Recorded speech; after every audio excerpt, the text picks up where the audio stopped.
So,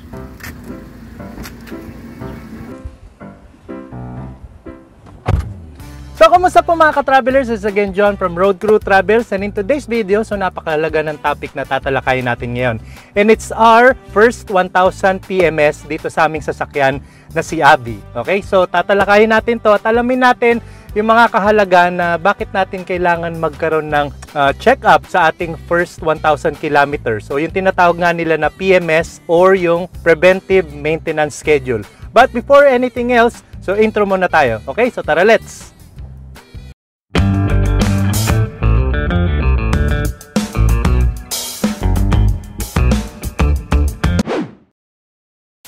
Okay, kagaya nga na sinabi ko kanina, so tatalakayin natin ngayon ang first 1,000 kilometer PMS or yung tinatawag nila na Preventive Maintenance Schedule ng ating sasakyan. So unang-una sa lahat, bakit ba natin kailangan magpa-PMS? Lalong-lalo na sa mga merong mga bagong sasakyan dyan, kailangan nating matest itong ating bagong sasakyan na nabili.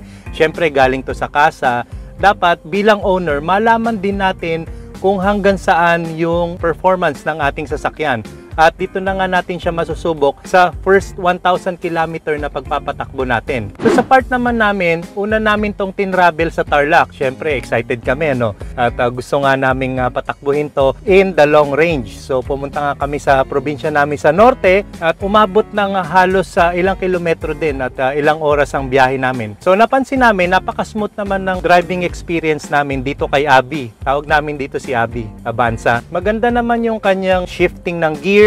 Although syempre, bago pa lang to, medyo makapit talaga yung mga gears neto, no?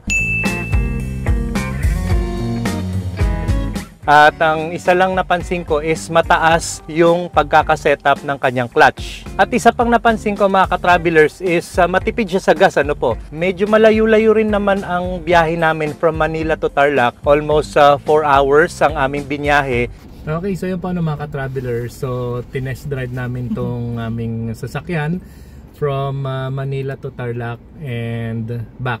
So, pabalik na kami ng Maynila. Nag-stop over lang muna kami dito sa may, ano ba to? Shell, Giginto, Bulacan. Yun. Medyo ano na rin, malapit na rin sa 1,000 yung odometer niya. 715 kilometers to be exact. So, malapit na namin to i-PMS. And yung pangalawang pagpapatakbo namin is doon naman sa Rizal. Okay, so yun po mga ka-travelers. So, pupunta kami ngayon sa Rizal. So, ita-test drive na namin to. 1 week na lang at i-PMS na namin. Actually, 900 kilometers na ang tinakbo ng Avanza namin. At tatry pa namin, sasagarin na namin hanggang sa mag 1,000. After 1 week yun, pupunta na kami sa Toyota BGC. Now this time naman, ang nag-drive neto is yung brother-in-law ko. At least nagkaroon ako ng kumbaga parang insight coming from an expert driver at mechanic kung ano talagang feel niya dito sa sasakyan na to.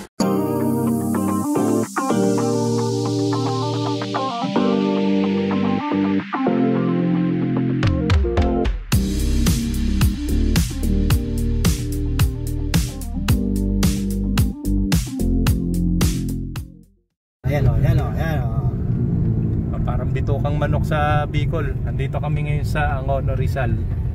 So, tinatry na to the extreme yung Avanza. Dito kuya, pwede yung traction control. Pagpababa. Pagpataas hindi. Pwede rin. Nagamit mo rin siya. Ayun. Ayun, pa-zigzag. Para sa Bicol. Gantong-ganto eh. Sa Quezon, roller coaster ride, pababa naman, sobrang tindi. Ayos.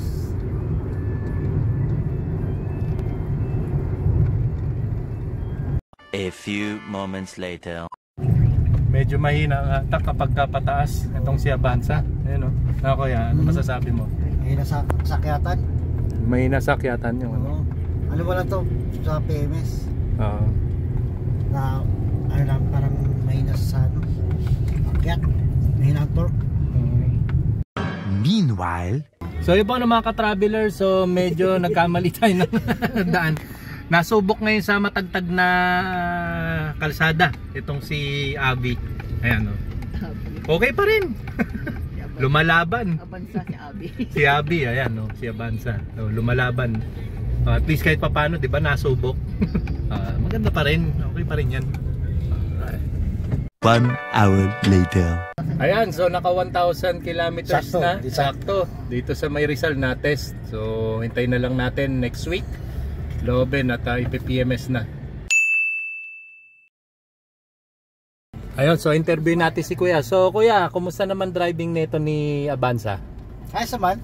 Ayos naman ano naman. niya. Anong napansin nyo sa pagdadrive dito? Ano lang, medyo, yung clutch niya, medyo mataas ang release. Kaya medyo nabibiting ka minsan. Pag uphill, yung hatak naman niya. Medyo... Sa hatak niya, ewan ko lang kung kasi medyo hirap siya sa akyatan eh.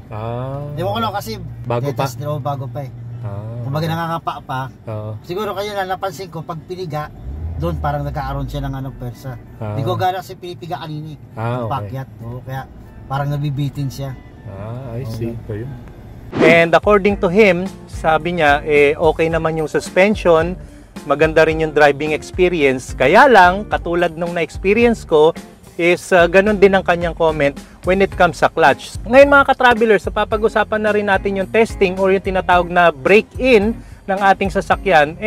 Ituloy na natin yung ating discussion all about PMS. So, ito yung mga pointers na gagawin ninyo kapag magpapa-PMS na kayo. Lalong-lalo na kung first 1,000 kilometers pa lang ang itinakbo ng inyong sasakyan. So, number 1, ang unang-unang kailangan natin dito is tumawag kayo sa inyong dealership o di kaya naman sa inyong ahente kung kailan kayo magpapa-setup or magpapa-schedule ng PMS. So, bibigyan kayo ng contact number sa kanilang kasa kung sino ang inyong kokontakin. Once na binigyan na kayo ng contact number sa inyong dealership kung sino ang inyong i-approach, so bibigyan na kayo ng form through text or even email, lahat ng mga information na kakailanganin nila, like your name, at syempre kung ano yung unit ng inyong sasakyan, and then yung target date. Mahalaga na syempre magpapaschedule kayo, kailangan malaman nila kung ano yung araw na conveniente kayo na makapagpa-PMS ng inyong sasakyan. And then of course yung cellphone number, and then yung odometer record. And then number 3, maghihintay na lang kayo ng iba pang information na ibibigay sa inyo ng inyong dealership regarding sa pagpapa-PMS. Reminders lang, dapat dumating kayo doon at least 30 minutes before ng PMS ninyo. Kasi kung hindi kayo nakarating doon sa takdang oras na yon, yung susunod naman na kliyente ang seserbisyohan nila. So sa part namin, maaga naman kami lumarga, kaya naisipan muna namin ni Mrs. na kumain muna sa Chowking at medyo gutom na rin kasi kami. Okay, sempo mga ka-travelers, so we're heading sa Toyota BGC. At syempre, another reminder pala, huwag niyong kakalimutan ng inyong preventive maintenance and warranty booklet kapag ka magpapa-PMS kayo. Sayang to kasi meron din tong discount. At syempre, nandito nakalista lahat ng mga kakailanganin sa pag-PMS. Okay, tara let's! And then after nun, bumiyahe na kami and then dumating na kami sa Toyota BGC. So 30 minutes prior nung PMS namin, so medyo maaga-aga pa rin naman. Okay, so yun po mga ka-traveler. So nandito na kami sa lounge area ng Toyota. So sinurrender ko na yung aking PMS booklet. At mamaya-maya, hintayin na lang namin yung tawag namin para sa turn namin na mag-PMS ng aming sasakyan. At kung may mga comment kami doon sa sasakyan, any reaction sa paggamit namin, may kakausap sa aming service advisor. Okay, so waiting lang kami si Mrs. Ba nakatulala lang. Alright, so mamaya na lang ulit. Meanwhile, okay, so habang naghihintay tayo mga ka-traveler, so libot-libot muna tayo dito sa showroom ni Toyota BGC. Ayan, so reminders lang again, kapag magpapa-PMS kayo, ang kulit ko, no? Pero kailangan talagang minsan makulit lang tayo para makapag-remind na kapag ganitong PMS time, wag niyong kakalimutan ang inyong PMS warranty booklet dahil yun ang kakailanganin ng dealership or ng service advisor para makita kung ano yung mga kakailanganing i-check up sa ating mga sasakyan. Tsaka syempre sayang na rin yun, may discount coupon yun na nakalagay dun Okay, so yan, dito tayo libot-libot. Yan ang gaganda ng mga sasakyan, no? Alright, yan. Okay, so nandito tayo sa isa sa mga sasakyan na naka-display dito sa showroom ni Toyota. Wala lang, trip ko lang umupo. At pag magpapa-PMS ako, i-request ko na ang oil na gagamitin is synthetic. So nakita ko naman sa mga ni-research ko sa internet, wala naman halos siyang disadvantages eh. Mas okay pa nga daw ang synthetic na oil na gagamitin pag magpapa-change oil or magpapa-PMS. Kasi sa PMS kasama na rin yung change oil eh. Kasi yung mga dating langis nun, yung pa yung mga nasa kasa or nandun sa may manufacturing. So kailangan nilang alisin yon at palitan ng bagong oil. Okay? So synthetic ang ire-request ko dahil mas okay siya sa pagpapatakbo ng makina. Nga lang ang disadvantages na nakikita ko lang dito dun sa na-research ko is mas mahal siya as compared sa mga regular oil. Pero okay na rin. Mas maigi na yung kahit papano magdagdag tayo ng konting amount sa ating binabayarang services. Mas okay na rin yon kaysa naman sa mga regular lang hindi natin alam kung hanggang saan itatagal ng makina. At least doon na tayo sa safe side. Okay? Okay, so yun po mga ka-traveler. So tinawag na ako ng service advisor, si Sir John. Kapalayaw ko pa. At yun, dito ko na may open up yung mga na-discover namin sa pagmamaneho namin ng Avanza. Siyempre kung ano na pa mga bagay tungkol sa PMS. Okay? 3 hours later. Okay, so yun pa mga ka-traveler. So waiting pa rin kami para ma-release na yung aming sasakyan after ng PMS. Pero as of the moment, bigyan ko lang kayo ng pointers. Kapag ka mag-PMS kayo for the first time, yung inyong 1,000 kilometers, according dun sa nag-service amin, si Sir John, ang kanilang gagawin lang is change oil, okay? So the rest of the services is check up lang nila yung mga brakes at yung mga iba pang parts ng sasakyan, ano po. Wala naman silang babaguhin or papalitan sa mga parts neto. Inabot ng 4,000 ang aming pagpapa-PMS. And since first PMS namin to, nagkaroon kami ng discount sa aming services. So binawasan na yung labor, naging 3,800 na lang ang naging total charge sa amin. Ewan ko kung nakikita nyo, ayan o. Okay? Actually, ang charges nandun is yung sa oil kasi yun ang medyo mahal at yung iba pang mga miscellaneous. And by the way nga pala, sinabi na rin sa akin ng service advisor ng Toyota na yung naobserbahan naming clutch sa aming Avanza is ganun daw talaga ang standard system ni Toyota when it comes dun sa sasakyan na yon. So hindi na rin nila mababago yon dahil yun na rin ang settings nila. And dun naman sa uphill, kapag kaarangkada kami, sabi naman niya Sir John is ganun na rin talaga ang status ng Avanza namin kasi 1.3 lang ang makina neto, medyo mahina talaga ang hatakan neto, lalong-lalo na kapag marami kaming karga or marami kaming sakay, lalong-lalo na kung malalaking tao yung mga kasakay namin.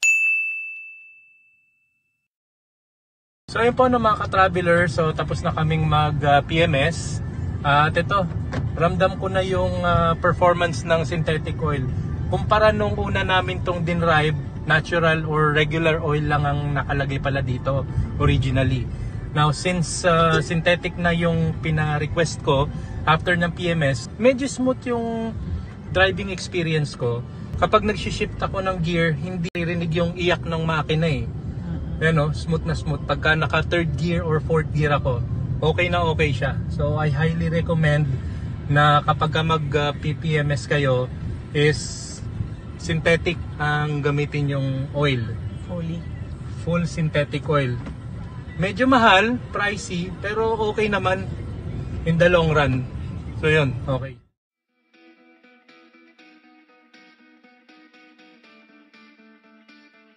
At yan po ang maiksing vlog na na-present ko sa inyo ngayon. I hope may natutunan kayo at kung di pa kayo nakasubscribe sa aming channel, don't forget to subscribe Road Crew Travels at i-hit nyo na rin ang notification bell para updated kayo palagi sa aming susunod na vlogs.